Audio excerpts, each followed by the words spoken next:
তৃতীয় শ্রেণীর সুপ্রিয় শিক্ষার্থী, আসসালামু আলাইকুম ও রাহমাতুল্লাহ। তোমাদের নতুন বিজ্ঞান বইয়ের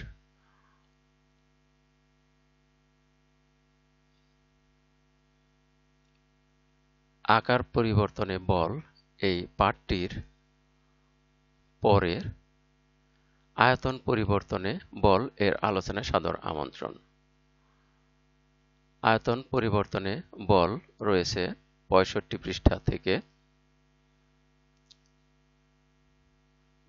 পৃষ্ঠা থেকে 66 পৃষ্ঠা পর্যন্ত। আমরা তাহলে দেখি এখানে কি রয়েছে। আয়তন পরিবর্তনে বল। বলের মাধ্যমে বস্তুর আয়তন পরিবর্তন করা যায়। যদি বাতাসে বল প্রয়োগ করা হয় তাহলে এর আয়তনের কি হবে?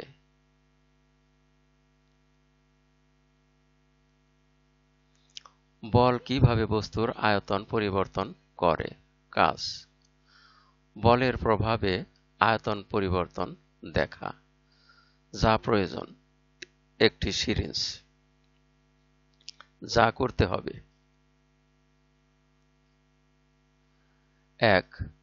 এক হাতে একটি সিরিঞ্জ নিই এবং অন্য হাত দিয়ে এর মুখ বন্ধ করি।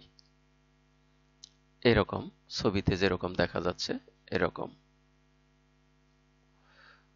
2. মুখ বন্ধ অবস্থায় সিরিঞ্জের পিস্টনে বল প্রয়োগের মাধ্যমে বাতাসকে সংকুচিত করি। অর্থাৎ এখানে হাত চেপে ধরে মুখটা বন্ধ করে এই যে পিস্টনে আমরা যে আঙ্গুলটা দেখছি এই আঙ্গুল দিয়ে এই যে পিস্টনের মধ্যে, এটা পিস্টন, এই পিস্টনের মধ্যে চাপ প্রয়োগ করি, অর্থাৎ ধাক্কা বল বা চাপ বল প্রয়োগ করি।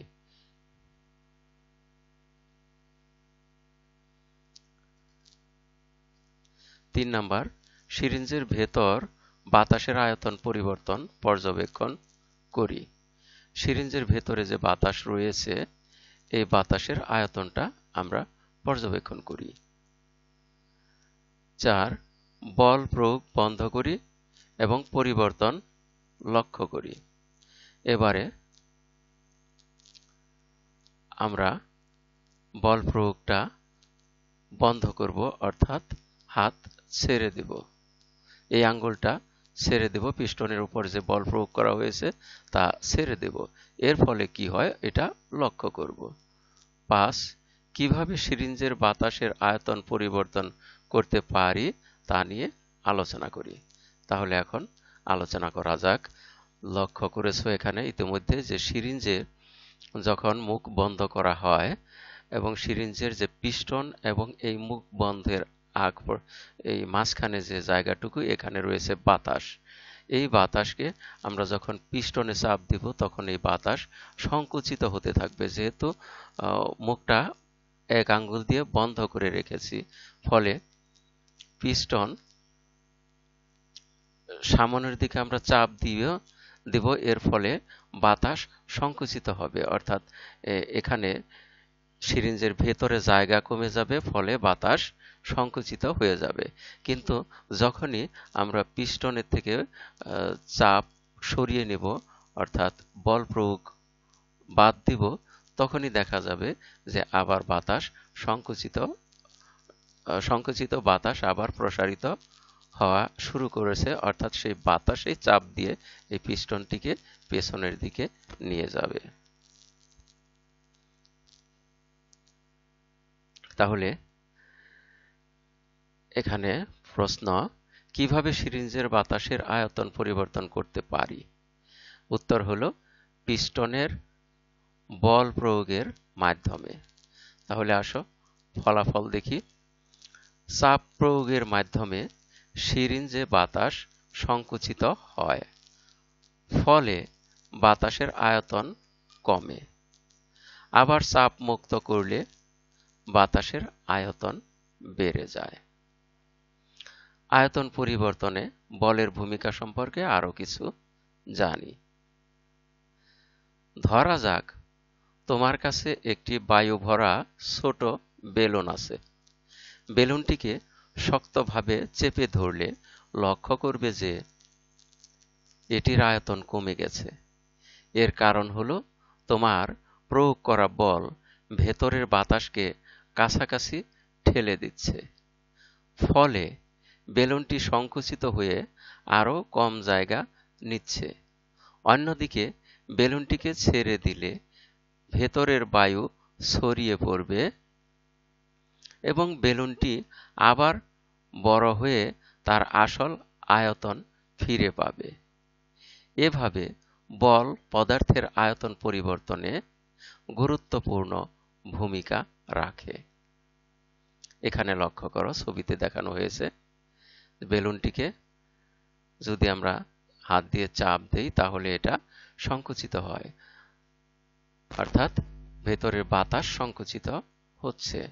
কিন্তু যখন চাপ ছেড়ে দেব তখন আবার বেলুন আগের মতোই আয়তন, অর্থাৎ বেলুনের ভেতরের বাতাসের আয়তন আগের মতোই হবে এবং বেলুনটি আবার ফুলে উঠবে। আর এখানে হাত দিয়ে চাপ দেওয়ার ফলে বেলুনটি চুপসে যাচ্ছে। বাস্তব জীবনে বিভিন্ন বস্তুতে বলের সাহায্যে আয়তন পরিবর্তন করা হয়। প্লাস্টিকের সসের বোতল থেকে সস বের করতে আমরা বল প্রয়োগ করে এর আয়তন পরিবর্তন করি। পাম্পের পিস্টনে চাপ দিয়ে বল প্রয়োগ করে বাতাসের আয়তন কমানো হয়। পরবর্তী সময়ে বায়ু সাইকেল বা রিকশার চাকার টায়ারে প্রবেশ করে। বাসাবাড়িতে রান্নার কাজে ব্যবহৃত এলপিজি তৈরির সময়ও গ্যাসের উপর বল প্রয়োগ করে আয়তন কমানো হয়। এখানে দেখো, সসের বোতলের মধ্যে চাপ দিলে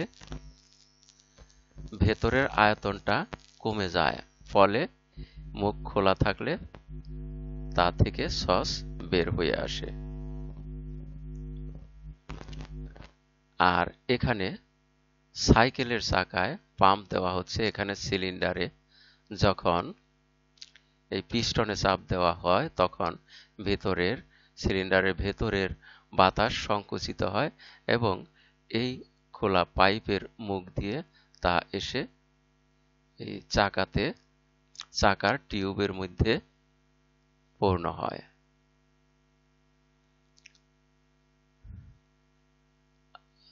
তাহলে আমরা দেখলাম যে চাপ প্রয়োগের ফলে আয়তনের পরিবর্তন হয়, অর্থাৎ চাপ দিলে কোনো বস্তুর আয়তন কমে, আবার চাপ মুক্ত করলে আয়তন বেড়ে যায়।